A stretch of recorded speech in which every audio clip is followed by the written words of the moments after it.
En la década de los 60 fue un boom la carrera espacial, la Guerra Fría estaba en su auge, aparecieron las películas de James Bond, de espionaje, habían muchas ideas que trataban de concretar un poco esta rivalidad eterna entre los dos bloques del mundo.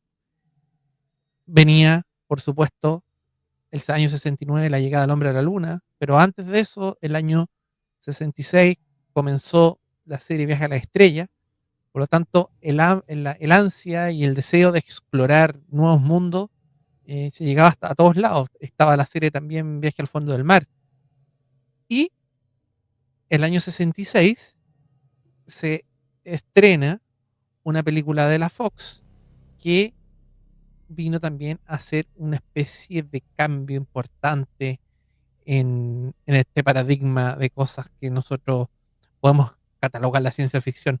Hay una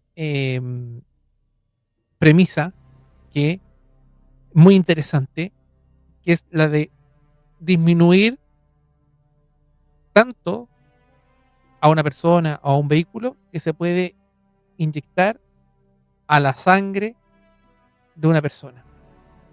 Y así nace Viaje Alucinante. Y Viaje Alucinante es una película del año 66 de la Fox, a alto presupuesto, y que fue lanzada con el fin de que sea la película más taquillera de ese año. El director fue Richard Fleischer, el mismo que está firmando por películas como Vikingos, como 20.000 leguas en viaje submarino, previamente. Y bueno, después hizo Conan el Destructor, pero eso ya en sus últimos momentos. A ver, la historia nace de un cuento que hicieron dos autores, pero con una ambientación totalmente distinta. Era más victoriana, era una especie de tributo, homenaje a La máquina del tiempo. Y se hizo, por lo tanto, un nuevo guión donde se actualizaba al año 60, por supuesto, con este retrofuturismo que estábamos tan ávidos de ver, que veíamos no solamente en los supersónicos, sino que veíamos en todos estos grandes computadores con luces, la gente con uniformes científicos, etcétera. Eso estaba muy de boga, muy de moda. Por lo tanto, se trató de llevar nuevamente esta trama a este tiempo. Y después, por lo tanto, la película fue estrenada y tuvo un éxito bastante importante. Ahora, por supuesto, uno la ve y la encuentra igual que está viejita, tiene casi 60 años la película. Por lo tanto, obviamente los efectos no son los mismos, de la misma calidad que nosotros vamos a encontrar en películas más actuales, pero de todas maneras la premisa, la idea es maravillosa, es maravillosa. Es, remite, por supuesto, a una ciencia ficción que hasta el día de hoy no existe, una ciencia ficción que habla un poco de como ciencia ficción un poco más pulp de los años más 30. Y por lo mismo, antes de lanzar la película, 6 meses antes se lanza la novelización de la película, que era una cosa que se realizaba mucho. Y estuvo a cargo de Isaac Asimov. Sin él estar a cargo del guión, solamente le dieron el guión para que la novelizara. Bueno, y él se dio cuenta, este escritor, que es un afamado escritor de ciencia ficción, se dio cuenta de que igual habían hartas inconsistencias desde el punto de vista científico y de la trama misma. Que sí, uno puede, si uno ve la película, puede decir que el final no estuvo muy bueno porque podían pasar cosas totalmente ilógicas para la lógica de la película. Que no voy a entrar en detalle, pero básicamente la película trata de que Estados Unidos, el bloque occidental, tenía la capacidad de miniaturizar cualquier cosa, pero por un lapso de 1 hora. En cambio, el bloque contrario tenía dentro de sus filas un científico que descubrió cómo mantener esa miniaturización todo el tiempo posible, por lo tanto, era un arma perfecta. Y él logra escapar del frente oriental, nunca mencionan Rusia, nunca mencionan la Unión Soviética, logra escapar, pero al momento de llegar a Estados Unidos, sufre un atentado y queda con una herida en la cabeza que le produce un coágulo. Por lo tanto, está en un coma inducido y si no se recupera de eso, va a morir y se va a morir con el secreto. Entonces, la misión que tienen es, por supuesto, reducirse y en una hora llegar al cerebro y destruir ese coágulo.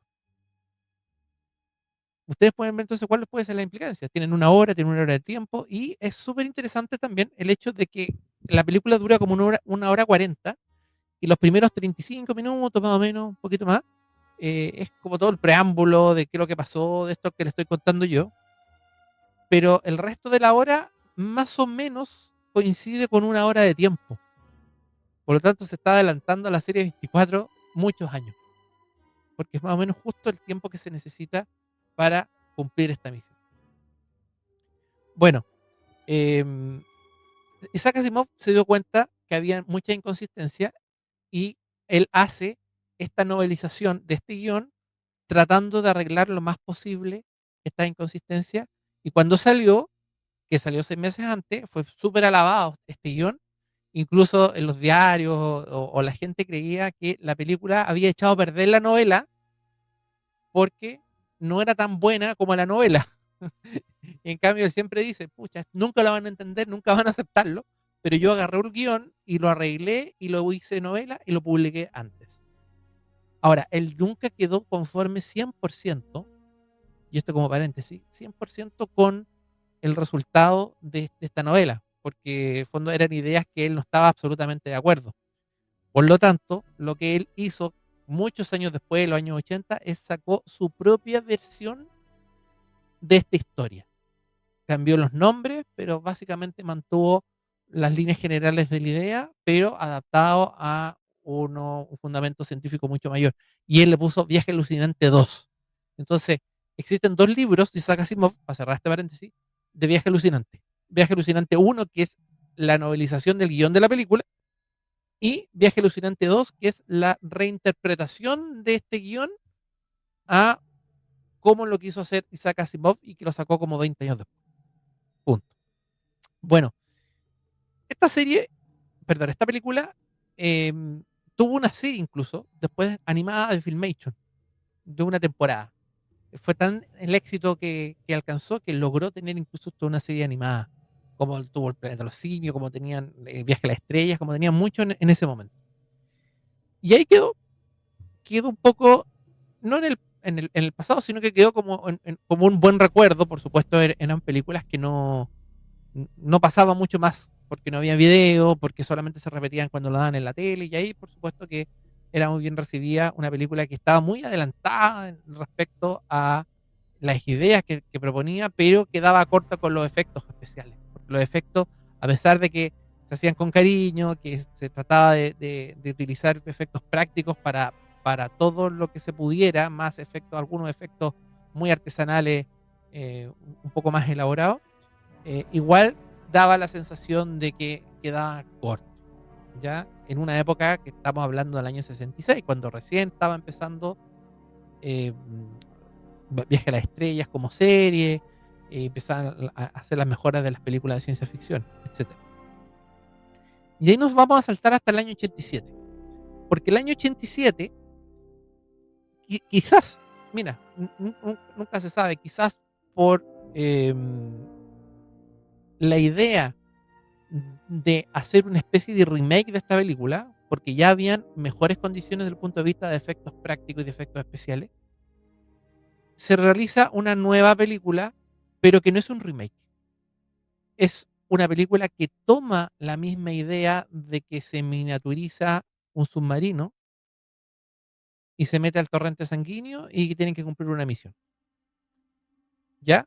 En la película original, El viaje alucinante, teníamos que cumplir una misión propiamente tal que era destruir un coágulo. En esta otra misión, básicamente es tratar de rescatarlo porque estaban en una empresa privada haciendo este estudio, esta investigación de miniaturización, y entonces contratan a un piloto de pruebas que es bueno para mujeriego, bueno para el frasco, etcétera, y entonces para tratar de él de decir de que ha hecho algo útil por la humanidad, él se ofrece para trabajar en eso y la monitorizan, y en el momento en que lo van a inyectar a un conejo, porque en el fondo era una prueba nomás en un conejo, llega una especie de mercenarios contratados para sabotear y robarse toda la tecnología.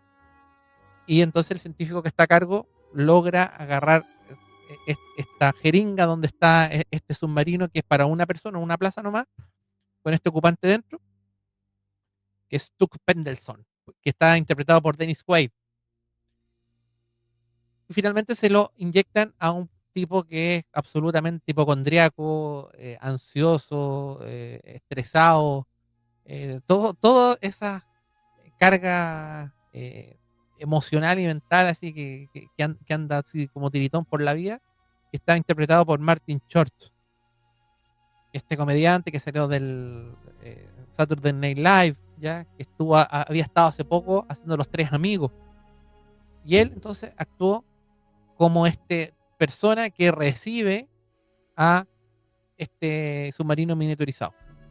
Y la tercera patita de protagonista es Meg Ryan, que hace como de la novia de este piloto, y que en fondo se tiene que contactar con Martin Short, que se llama Jack Paller. Bueno, esta es una película que fue dirigida por John Dante y que fue producida por Steven Spielberg. Uno lo ve y encuentra, por supuesto, que hay una idea muy general que coincide con Viaje Alucinante, pero no es la misma idea porque es totalmente al revés de lo que uno presenta. Uno era una experimento científico y que tenían que hacer una cosa contra reloj, porque si no iban a perder la Guerra Fría.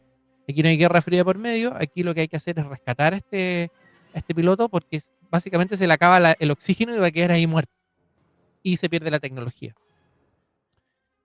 Aquí lo más importante en esta película, que se llama Viaje Insólito, Inner Space en inglés, que es una frase, Inner Space, como el espacio, un universo del interior, se nombra en Viaje Alucinante, se nombra esa frase. Aquí lo que importa más es lo que pasa afuera, más importante de lo que pasa, de lo que está haciendo Dennis Quaid en el interior del torrente sanguíneo, o de repente se va al pulmón, de repente se va, no sé, al estómago, que lo muestran, por supuesto, con un efecto especiales mucho mejores, mucho más avanzados que los que podían tener en los años 60, pero no es tan trascendente lo que él hace ahí respecto a lo que está pasando afuera. Y afuera es una comedia ochentera típica, que es bien entretenida, pasan muchas cosas, una película más o menos larga, eh, tiene un aire como que quisieron hacer o utilizar el gancho comercial de Volver al Futuro. Es como la misma idea, pero dada vuelta y transformada en miniaturización para ir a rescatarlo. Pero es un vehículo que lo tiene un científico, y ese científico está piloteado por alguien que es bien inexperto, y hay un aliado que lo ayuda en esta situación, etcétera. Entonces tiene algunas cositas que podrían eventualmente parecerse a Volver al Futuro. Por supuesto que no es lo mismo, pero tiene algo. Y yo creo que eso como que fue la idea, hacer un nuevo Volver al Futuro 2 años después del original. A ver, yo creo que ambas películas son interesantes e importantes de conocer, porque son una película que hablan de una tecnología X, pero de dos miradas diferentes. Y eso lo hace bien interesante y bien novedoso. Así que pueden perfectamente ver ambas películas, una con 60 años de diferencia. Uno va a notar que está más vieja, que el ritmo no es el mismo que estamos acostumbrados nosotros.